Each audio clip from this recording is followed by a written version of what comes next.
hope, seeing lots of people out there turning out to help people that we'll probably never meet, and that's just good stuff. And the fellowship at the Reeds, that's always good. This is from Ezekiel.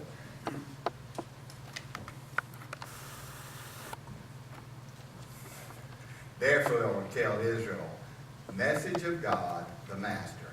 I'm not doing this for you, Israel. I'm doing it for me, to save my character, my holy name, which you have blackened in every country where you've gone. I'm going to put my great and holy name on display, the name that has been ruined in so many countries, the name that you have blackened wherever you went. Then the nations will realize who I am, that I am God, when I show my holiness through you so that they can see it with their own eyes. For here's what I'm going to do. I'm going to take you out of these countries, gather you from all over, and bring you back to your own land. I'll pour pure water over you and scrub you clean. I'll give you a new heart to put a new spirit in you. I'll remove the stone from the heart from your body and replace it with a heart that God's willed, not self-willed. I'll put my spirit in you and make it possible for you to do what I will tell you and live by my commands. You'll once again live in the land I give your ancestors. You'll be my people. I'll be your God. I'll pull you out of the stinking populations. I'll give personal order to you, to the wheat fields, telling them to grow bumper crops. I'll send no more famines. I'll make sure your fruit trees and field crops flourish. Other nations won't be able to hold you in contempt again because of famine. And then you'll think back over your terrible lives, the evil, the shame, and be thoroughly disgusted with yourself, realizing how badly you've lived, all those obscenities you've carried out. I'm not doing this for you. Get this through your thick heads. Shame on you. What a mess you've made of things, Israel. This is the word of God. That's the people of God. Thanks be to God.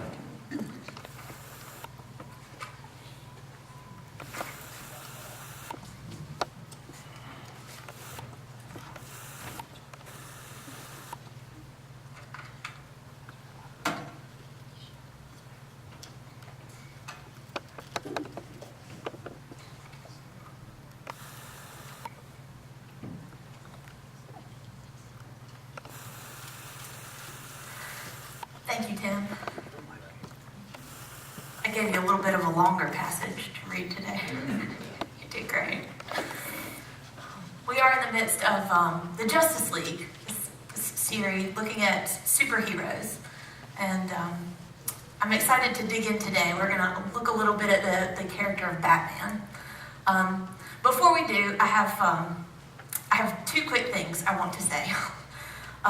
Number one, last week, I had the privilege to stand before you guys as a congregation and feel your love and support and your affirmation in the most fantastic way. I just wanted to let all of you know that each of you guys play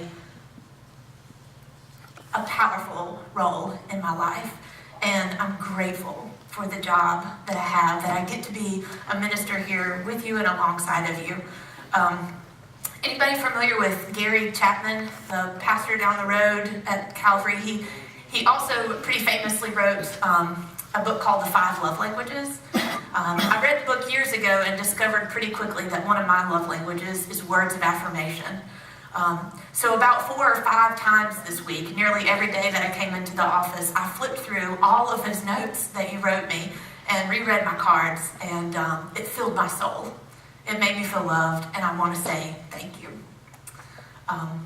In addition to that, I want to congratulate you guys as a congregation for being just a little bit different. I know Sunrise prides itself on being able to get outside the walls of the building and to be the church, to be the very hands and feet. And last year, Tim helped lead a new vision and a new mission called the Dream Team in order to kind of rethink the way that we do a community worship service, particularly on the Sunday before Thanksgiving. It was Sunrise's turn to host the traditional Thanksgiving service, and none of us could find our copies of the hymnal, "We Give Thee Thanks, O Lord," that we only sing once a year on that particular Sunday. So we had this idea of a turkey egg hunt and to have gratitude stations, to meet at Shallowford Square, not at any particular church, but to meet as a community, to invite the community, and to give thanks to God for the blessings that we have in our life. And guys, it caught on. And I just want to say thank you for being able to cast that vision. Thank you for leading our congregation in that. So even though Sunrise isn't hosting this year, we will still have a community Thanksgiving event.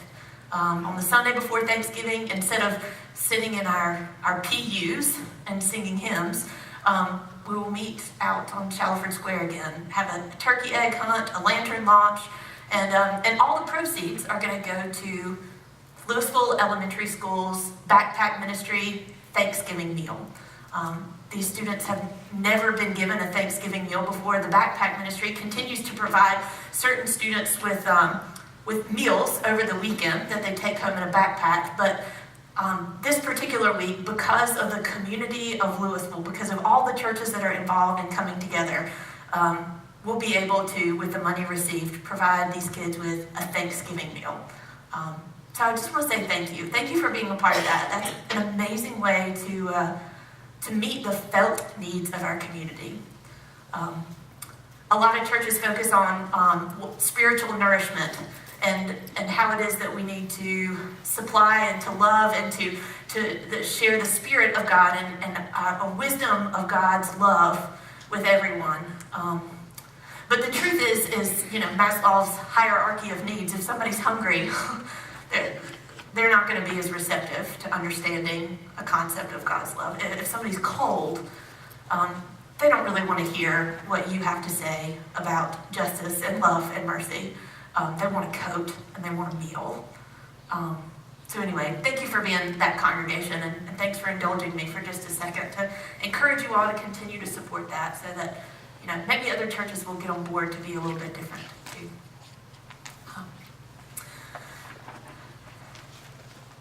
With that, will you pray with me? Gracious and holy God, may the words of our mouths and even the meditations of our heart be acceptable in your sight. For you and you alone are our strength and our Redeemer. Amen. When I was in divinity school, we had this blessing called fall break. It came about this time of year, and basically it meant we didn't have to go to class. We got a whole week off from school, and it wasn't related to a holiday necessarily. We just got time off. I would say that the greatest challenge I've had in my adult life, apart from paying taxes that I still really struggle with sometimes, is that I no longer live life semester by semester anymore. For 18 years, I was a student, and we had a spring semester, or a fall semester, and a break, and then a spring semester, and then summer. And over again, that became the liturgy of my life, all throughout, elementary school, middle school, high school. Then all through college, we continued to do it, except the breaks got longer, and the responsibilities got less and less on those breaks. And even in divinity school, I couldn't believe that we got an extra week. In addition to our study week break, there was just a fall break.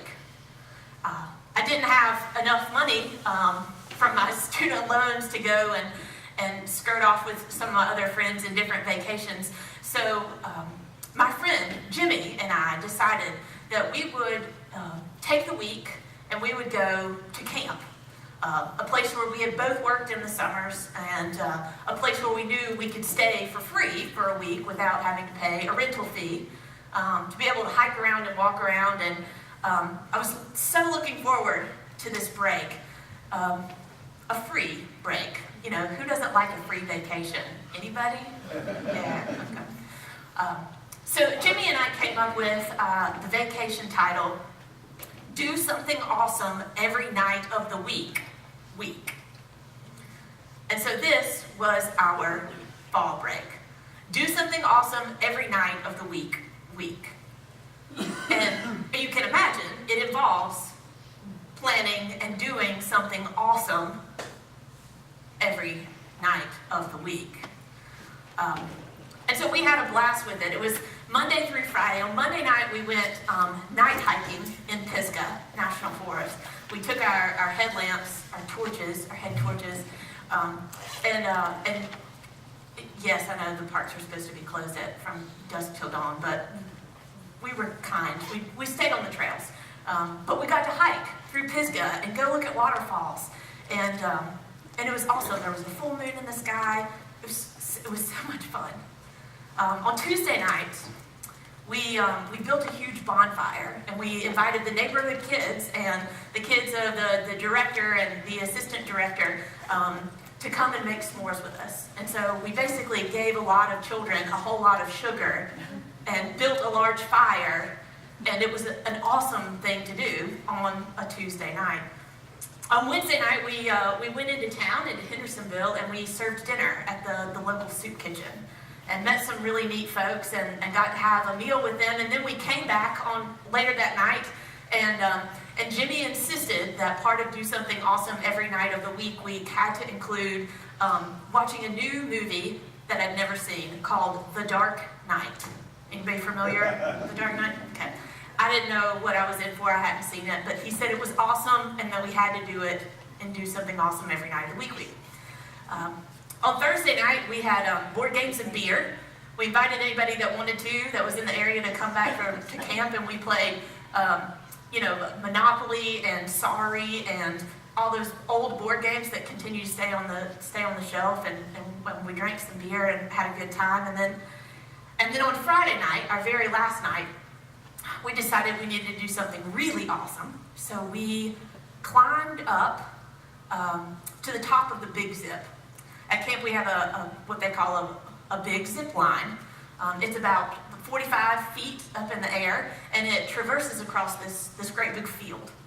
And we give all of our high school students and a lot of our adventure campers an opportunity to ride the Big Zip whenever they come for a week of camp. And Jimmy and I decided, since there was a platform about as big as these two squares here, the platform that I can stand on now, at 45 feet in the air, we were going to spend the night on the Big Zip.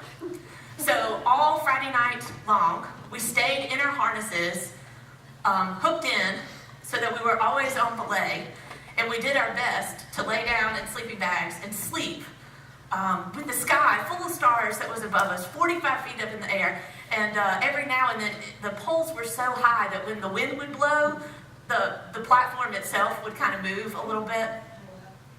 So it's doing something awesome every night of the week. It made an amazing impression on me to be able to have the opportunity to choose to accept the opportunity to live deliberately, to be intentional about how I was spending my evenings and to have an adventure every day. I was introduced to The Dark Knight that week. It's a new take. It's not even new anymore, but it was a remake of the Batman movies. And I immediately took a liking to Batman. I'm not a real big superhero person. I do like The Flash. The Flash is one of my favorites, but Batman was altogether different for me. Learning about Batman, I never read cartoons I read the books growing up, the Nickelodeons or whatever, and I never studied comics as much, so I don't really know about Batman other than that's how boys dress up on Halloween. That's where I saw the costume, was Batman. But I loved learning about him a little later in life. I think what's so fascinating about this particular character is that he's the only superhero we've come across that's really just human. I mean, really just humans. Batman has no superpowers.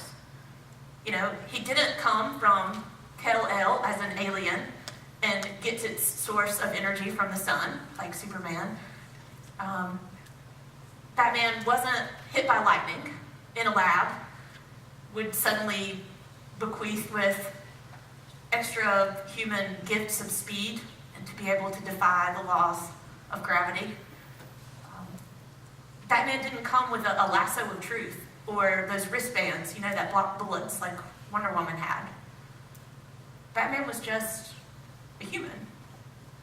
Bruce Wayne. Now, granted, he had his trusty friend Alfred, and it seems to me like he had quite a bit of money at his disposal. But there was nothing extra human about him at all. Bruce Wayne was just a man. A man who chose to live differently. A man who, because of his experience as a child, chose to live for justice, to stand for justice, to represent justice, and to act in the name of justice.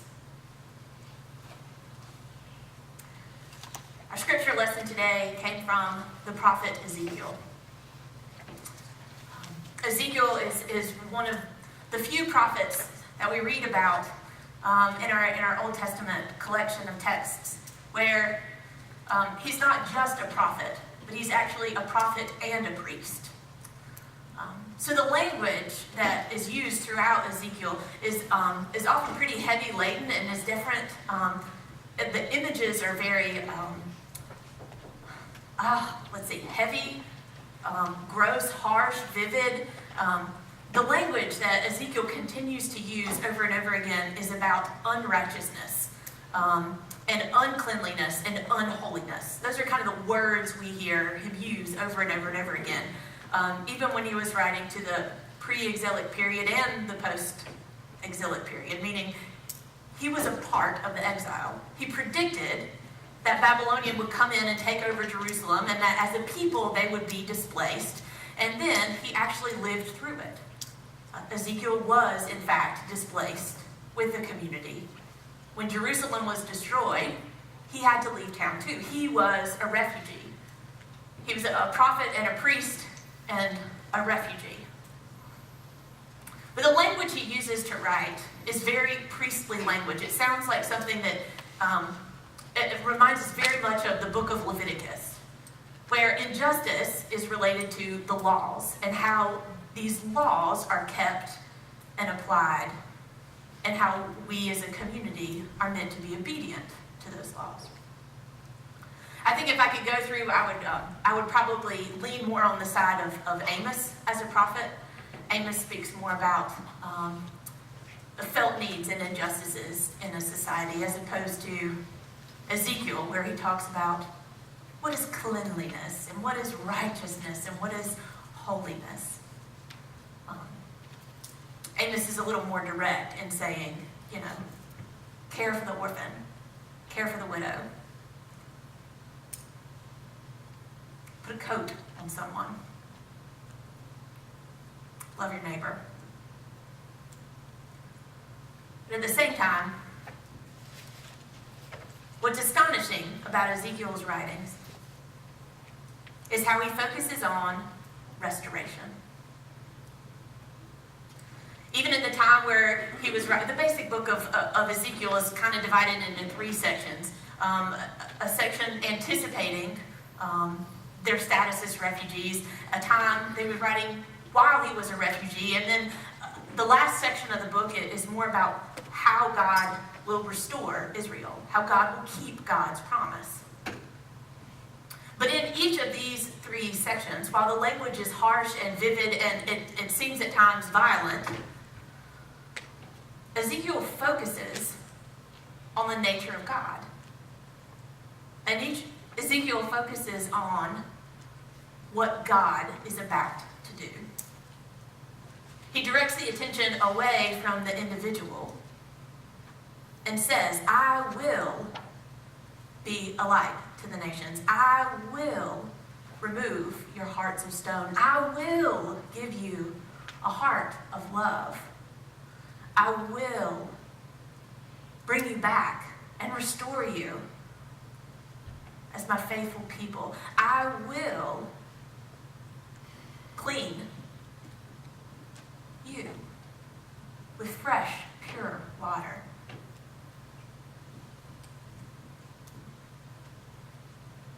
It's about restoration. In a text that seems graphic, we hear this underlying message of hope. Jewish tradition holds that you have to be 30 years old, at least 30 years old, to be able to read the book of Ezekiel. Some of the images are so graphic, and the analogies are so difficult to understand. Not only at the time they were written, but I mean also now for us. Think of 2,500 years displaced on an entirely different continent. But you had to be 30.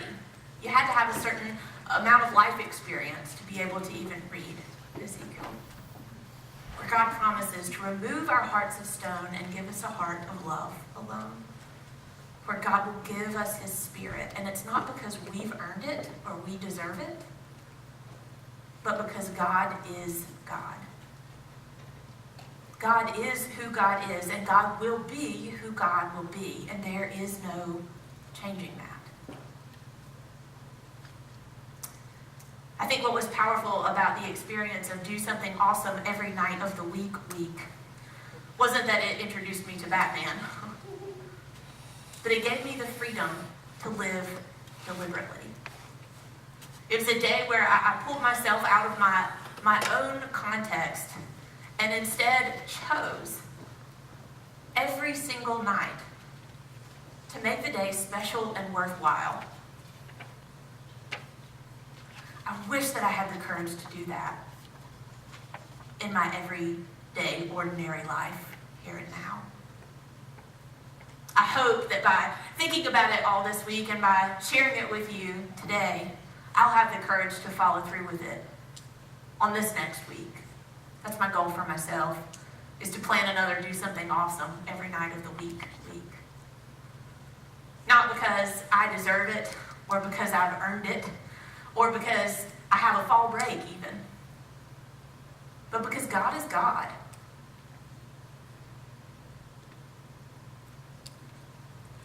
I believe that God is magnified and glorified in and through us, especially when we delight in God. When we delight in our own lives and we delight in God, I believe God is glorified. I think it was John Piper that said, God is most glorified in us when we